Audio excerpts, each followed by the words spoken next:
بسم اللہ الرحمن الرحیم۔ میں ہوں عظمت ملک۔ انسان اپنی زندگی میں ایک مقصد بناتا ہے کہ میں نے اس مقصد کو پانا ہے، ایک گول سیٹ کرتا ہے کہ میں نے اس گول کو اچیو کرنا ہے۔ جب ہم اس مقصد کو پانے کے لیے، اس گول کو اچیو کرنے کے لیے جو کچھ کرنا ہوتا ہے وہ کرنا شروع کرتے ہیں تو ہمیں بہت زیادہ پریشانیوں کا، مشکلوں کا سامنا کرنا پڑتا ہے۔ میں اس فضول بحث میں نہیں پڑوں گا کہ مشکلیں، پریشانیاں آتی کیوں ہیں، وہ تو ہر انسان کی زندگی میں آتی ہیں۔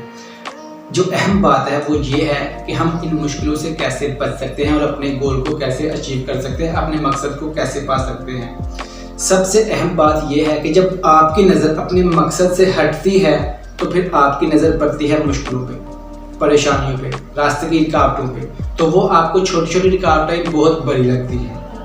جب آپ اپنی نظر، اپنا فوکس، اپنی پوری توجہ رکھیں گے اپنے مقصد پہ کہ میں نے اس کو حاصل کرنا ہے، تو آپ آس پاس راستے میں اوپر نیچے کسی چیز کو اور نہیں دیکھیں گے۔ تو آپ کے راستے میں جو کنکر آئیں گے، جو مشکلیں آئیں گی، جو مصیبتیں آئیں گی، جو پتھر آئیں گے، وہ آپ کو جب نظر نہیں آئیں گے تو آپ کو وہ لگیں گے نہیں، آپ ان کو پار کر لیں گے۔ لیکن جب آپ ان کو دیکھنے لگ جائیں گے تو پھر چھوٹی چیز بھی آپ کو بہت بڑی لگے گی۔ ایک سال یا پھر 1.5 سال کا بچہ، اس کی پسند کی چیز آپ کہیں دور رکھ دیں اور راستے میں کوئی چھوٹی چھوٹی چیزیں بچھا دیں جس کی وجہ سے وہاں تک نہ پہنچے، وہ کیا کرے گا؟ وہ اپنی پسند کی چیز کے اوپر نظر رکھے گا اور اس کا پاؤں کہاں پر رہا ہے نہیں دیکھے گا، اس کا ہاتھ کہاں پر رہا ہے نہیں دیکھے گا، راستے میں کیا ہے نہیں دیکھے گا، گندی چیز ہے، بری چیز ہے، اس کو نقصان پہنچانے والی چیز ہے وہ نہیں دیکھتا، وہ صرف اپنی نظر رکھتا ہے اس چیز پہ، میں نے اس کو حاصل کرنا ہے، جیسے تیسے دائیں بائیں جہاں جیسے کر کے وہ اس چیز کو پا لیتا ہے۔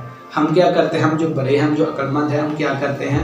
ہم ایک چیز شروع کرتے ہیں، اس کو دیکھتے ہیں یہ میں نے حاصل کرنی ہے، لیکن جب اس حاصل کرنے کے دوران کچھ ہوتا ہے جو چیز کو حاصل نہیں کرنے دیتا تو ہم اپنا فوکس اس مقصد سے ہٹا کے اس چیز کی طرف کر لیتے ہیں۔ وہ چھوٹی بھی چیز ہمیں بہت بڑی لگتی ہے۔